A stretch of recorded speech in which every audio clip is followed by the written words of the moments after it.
ಬಂದು ಎಲ್ಲ ಓದ್ಬಿಟ್ಟು ಮಾಡ್ದಂಗೆ ಬನ್ನಿ ಸರ್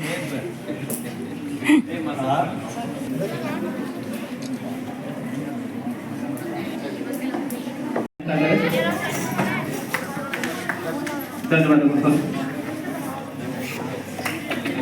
ಇನ್ನು ಮುಂದಿನ ಬಾಗಿ ಬುದ್ಧಿಗಳನ್ನ ನೀಡುವುದರ ಮೂಲಕ ಅವರನ್ನ ವೇದಿಕೆ ಬೆಳೆಸ್ತಕ್ಕಂಥ ಮಾಂಡ್ರು ಅಭಿನಂದಿಸ್ತಾ ಇದ್ದಾರೆ.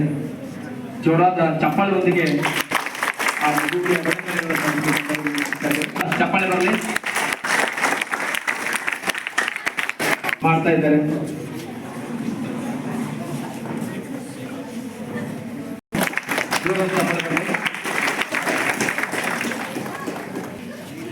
ತ್ರಿವರ್ಣ ಹಾರವನ್ನು ಸಮರ್ಪಿಸುವುದರ ಮೂಲಕ ಮಕ್ಕಳ ಹೇಳುವುದರ ಮೂಲಕ ಅವರನ್ನ ಅಭಿನಂದಿಸ್ತಾ ಇದ್ದಾರೆ. ಜೋರಾದ ಚಪ್ಪಾಳೆ ಬರಲಿ ಸರ್. ಆಮೇಲೆ ಇನ್ನು ಕಾಲೇಜ್ ವಿಭಾಗದಲ್ಲಿ ಐಶ್ವರ್ಯ ನಿಗ್ನಾಳ್ ಪ್ರಥಮ ದರ್ಜೆ ಕಾಲೇಜು ವಿಜ್ಞಾನ ವಿಭಾಗ ಗೋಕಾಕ್, ಅದೇ ರೀತಿ ಸಚ್ಚಿದಾನಂದ ಪ್ರಕಾಶ್. ಓಕೆ ಸರ್, ಧನ್ಯವಾದಗಳು.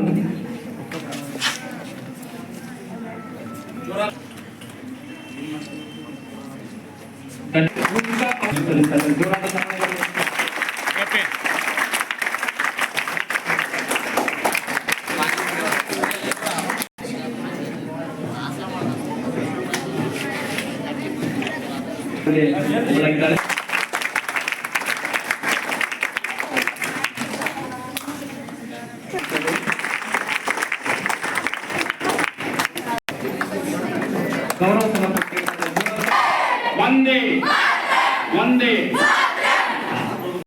ಜಯಂತಿ ಆಚರಣೆ ಮಾಡ್ತಾ ಇದ್ದೀವಿ. ಯಾರು ಅಂತ ಗೊತ್ತೈತಿ? ಹೌದಾ? ಯಾರ್ದು? ಎಲ್ಲರಿಗೂ ಕೆಂಪೇಗೌಡ ಅಂದ್ರೆ ಏನ್ ಗೊತ್ತಿರ್ತೈತಿ? ಬರೀ ಪಿಕ್ಚರ್ ಅಂತ ನೋಡ್ಕೊಂಡಿರ್ತಿರಲ್ಲ. ಯಾರ ಪಿಕ್ಚರ್ ಅಂತ ಗೊತ್ತೈತಿ ನಿಮ್ಗೆ ಎಲ್ಲರಿಗೂ? ಕೆಂಪೇಗೌಡ ಕೆಂಪೇಗೌಡ ಅಂತೇಳಿ ಗೊತ್ತೈತಿ ನಿಮಗ? ನೋಡ್ರಿ, ಯಾವಾಗ್ಲೂ ಒಂದು ವಿಷಯ ಹೇಳ್ತಿರ್ತ ನಮಗ, ಎಲ್ಲ ಮಕ್ಕಳಿಗೆ ನಮ್ಮ ಗುರುಗಳು ಮತ್ತು ಶಿಕ್ಷಕರು ಹೇಳ್ತಿರ್ತಾರ ಶಾಲೆಯಲ್ಲಿ ನಾಯಕರಾಗಬೇಕಂತ ಹೇಳ್ತಿರ್ತಾರೆ. ಎಲ್ಲರೂ ಲೀಡರ್ಸ್ ಇರ್ಬೇಕಂತ ಹೇಳಿ. ಹೌದಲ್ಲ? ಲೀಡರ್ಸ್ ಅಂದ್ರೆ ಹೆಂಗ? ನನಗೆ ಹೇಳ್ತಿಲ್ಲ ನನ್ನ ಹೀರೋ ಹಿಂಗಿರ್ಬೇಕು ಹಂಗಿರ್ಬೇಕಂತ ಹೇಳಿ. ಹೀರೋ ಅಂದ್ರ ಫಿಲ್ಮ್ ಹೀರೋ ಅಲ್ಲ.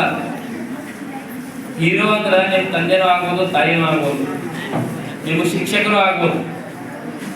ಹಂಗೆ ನಮ್ಮ ಜೀವನದಾಗ ಯಾರೋ ಒಬ್ರು ಹೀರೋ ಇರ್ಬೇಕಂತ ಅನ್ಕೋತೀವಿ. ನಾವೇನ್ ಮಾಡ್ಕೋತೀವಿ? ಒಬ್ರು ಭಗತ್ ಸಿಂಗ್ನ ಅಂತಾರ, ಒಬ್ರು ಮಹಾತ್ಮ ಗಾಂಧಿನ ಅಂತಾರ, ಅವ್ರ ಸುಭಾಷ್ ಚಂದ್ರ ಬೋಸ್ನ ಅಂತಾರ. ಇವನ್ ಬೇರೆ ಬೇರೆ ಹೆಸರುಗಳನ್ನ ಕರಿತೀವಿ. ಕೆಲವೊಂದ್ಸರಿ ಏನಾಗ್ತಿರ್ತದ, ನೀವೊಂದು ತಿಳ್ಕೊಳ್ರಿ, ನಮ್ಗೆ ಯಾರು ಹೀರೋ ಇಲ್ಲ, ಆದ್ರೆ ನಾವು ಬೇರೆದವ್ರಿಗೆ ಹೀರೋ ಹಾಕಿ ಇಷ್ಟಪಡ್ತೀನಿ ಅಂತೇಳಿ. ಹೀರೋ ಅಂದ್ರೆ ಏನಂದ್ರೆ ಏನಾದ್ರು ತಿಳ್ಕೊಂಡು ಮಕ್ಕಳ ದಯವಿಟ್ಟು ಮಾತಾಡ್ಬೇಡ್ರಿ. ನಿಮ್ದು ವಯಸ್ಸು ಮಾತಾಡುವಂಥದ್ದೈತಿ. ಶಾಲೆಯಲ್ಲಿ ಗೊತ್ತಿತ್ತು ನನಗ, ನಿಮ್ಮನ್ನೆಲ್ಲ ಫೋರ್ಸ್ಫುಲಿ ಕುತ್ಕೊಂಡಿರೋದಂದ್ರೂ ಗೊತ್ತಿತ್ತು ನಮಗ. ಆದ್ರೆ ನಾ ಒಂದು ಮಾತು ಹೇಳ್ತೀನಿ, ಏನಂತಂದ್ರ ಹೀರೋ ಅಂತಂದ್ರ ನೈತಿಕ ಧೈರ್ಯ ಯಾರಿಗಿರುತ್ತೆ ಅವ್ರಿಗೆ ಹೀರೋ ಅಂತ ಕರೀತಾರೆ. ಇಂಗ್ಲಿಷ್ನಾಗ ಹೇಳ್ತೀವಿ ಮಾರಲ್ ಕರೇಜ್ ಅಂತ ಹೇಳಿ. ಹೌದಾ? ನೈತಿಕ ಧೈರ್ಯ ಅಂದ್ರೆ ಏನಂದ್ರ ಎಲ್ಲಾ ಸಮಯದಲ್ಲೂ ಎಲ್ಲಾ ಸಮಯದಲ್ಲಿ ಇರ್ಬೇಕು, ಎಲ್ಲಾ ಸ್ಥಳದಲ್ಲೂ ಇರ್ಬೇಕು, ಒಂದೇ ತೆರನಾದ ನಿರ್ಣಯವನ್ನು ತೆಗೆದುಕೊಳ್ಳೋದು ಇರಬೇಕು. ಆ ನಿರ್ಣಯದಿಂದ ಯಾವುದೇ ರೀತಿಯ ಸಾಮಾಜಿಕಕ್ಕೆ ಅಥವಾ ಸಮಾಜಕ್ಕೆ ಒಂದು ಒಡಕನ್ನ ಅಥವಾ ತೊಡಕನ್ನ ಆಗಲ್ಲ ಅಂತದ ಒಂದು ನಿರ್ಣಯ ತಗೋದಂತ ಮಾಡಿದ್ರು. ಆ ಸತ್ಯಾಗ್ರಹ, ಅಸಹಕಾರ ಚಳವಳಿ ಎಲ್ಲ ನೋಡ್ಕೊಳ್ರಿ. ಯಾಕಂದ್ರೆ ಅವ್ರಿಗೆ ಗಟ್ಟಿತನ ಇತ್ತು. ಎಲ್ಲರೂ ಹೇಳ್ತಾರೆ ಸರ್ ಅವರೇನು ಓಡಾಡ್ರಿ ಅವ್ರನ್ನ ನೋಡಿ ಹೀರೋ ಅಂದ್ರೆ ಹೇಳಿದೆ ನಾನು. ನೈತಿಕ ಧೈರ್ಯ ಯಾರಿಗಿರ್ತೈತಲ್ಲ, ಸಮಾಜದ ಬಗ್ಗೆ ಕಾಳಜಿ ಯಾರಿಗಿರ್ತಲ್ಲ ಅವ್ರಿಗೆ ಮಾತನಾಡ್ತೇವೆ. ಸೊ ಆ ನಿಟ್ಟಿನಲ್ಲಿ ನೋಡ್ಬೇಕಂತಂದ್ರ ಕೆಂಪೇಗೌಡರು ನೈತಿಕ ಧೈರ್ಯ ಇಟ್ಕೊಂಡು 1537 ಒಬ್ಬ ಸಾಮಂತ ದೊರೆ ಆದವನು ದೊಡ್ಡ ನಗರವನ್ನು ಅಭಿವೃದ್ಧಿಪಡಿಸಿ, ಈಗ ಹೇಳಿದ್ರು ನಮ್ಮ ಬಿರ್ಜಿ ಸರ್ ಏನಂತ, ಆ ನಗರದಿಂದನೇ ಕರ್ನಾಟಕ ಗುರುತಿಸ್ತಿದೆ. ಬೇರೆ ಶಾಲೆಯಲ್ಲಿ ಇರುವಂತ ಹೇಳ್ಬೇಕು, ನಿಮ್ಮ ಪಕ್ಕದ ಮನೆಯವರಿಗೂ ಹೇಳ್ಬೇಕು.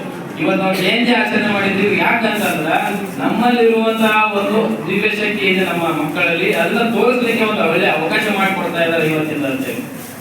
ವೇದಿಕೆ ಬೇಕಾಗ್ತೈತೆ ಎಲ್ಲರಿಗೂ. ಆ ವೇದಿಕೆ ಹಾಕಿಕೊಟ್ಟಾಗ ನೀವು ದಯವಿಟ್ಟು ಇದೊಂದು ನಿಮಗೆ ಚಾಲನೆ ಅಂತಿರ್ಲಿ.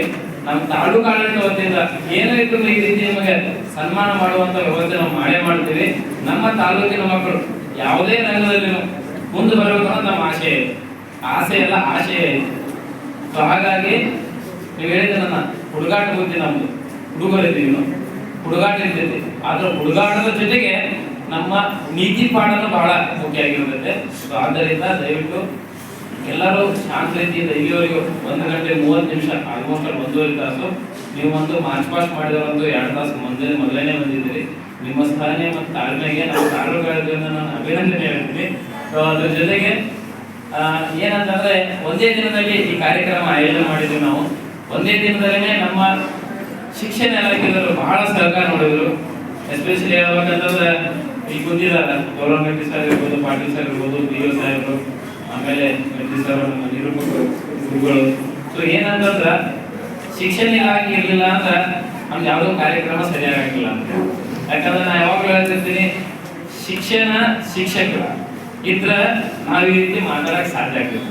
ಅದನ್ನ ಈಗ ಮಾತಾಡ್ತಂದ್ರೆ ಯಾರೋ ಒಬ್ರು ಶಿಕ್ಷಕರು ಹೇಳ್ಕೊಟ್ಟಿದ್ರೆ ನಾ ಈಗ ಮಾತಾಡ್ತೀನಿ. ನಮ್ಗೆ ಯಾವಾಗ ಒಂದು ಸಮಯದಲ್ಲಿ ಶಿಕ್ಷಕರು ಹೇಳಿರ್ತಾರೆ ನನಗೆ, ನೋಡಪ್ಪ ನಿನ್ನಲ್ಲಿ ಈ ರೀತಿ ಕೊರತೆ ಐತೆ, ಈ ಕೊರತೆನ ನೀಗಿಸ್ಕೊಂಡ್ರೆ ಮಾತ್ರ ನೀವು ಒಳ್ಳೆ ವ್ಯಕ್ತಿ ಆಗ್ತಿ ಅಂತ ಹೇಳಿ. ಒಳ್ಳೆ ವ್ಯಕ್ತಿ ನಾ ಹೇಳ್ತೇನೆ, ಒಳ್ಳೆ ಅಧಿಕಾರಿ ಅಲ್ಲ, ಮೊದಲು ವ್ಯಕ್ತಿ ಆಗ್ಬೇಕು. ನಾನು ಹೇಳೋದಿಷ್ಟೇ, ಎಲ್ಲರೂ ಒಳ್ಳೆ ರೀತಿಯಿಂದ ನಿಮ್ಮ ಸಾಮರ್ಥ್ಯಕ್ಕೆ ಮೀರಿ ಎಂಟೇ ಕೊಡೋದಿಲ್ಲ. ಸೊ ಹಾಗಾಗಿ ಅದೊಂದು ನಿಮಿತ್ತ ಮಾತ್ರ. ಸೊ ಎಲ್ಲರೂ ಒಳ್ಳೆ ರೀತಿಯಿಂದ ಇರಿ, ಎಲ್ಲಾನು ಒಳ್ಳೆ ರೀತಿಯಿಂದ ಆಲೋಚನೆ ಇರಲಿ. ಸೊ ಮತ್ತೊಂದ್ಸಲ ಎಲ್ಲರಿಗೂ ನಾಡ ಪ್ರಭು ಕೆಂಪೇಗೌಡ ಜಯಂತಿಯ ಶುಭಾಶಯಗಳನ್ನು ನಾನು ಮಾತಾಡ್ತೀನಿ.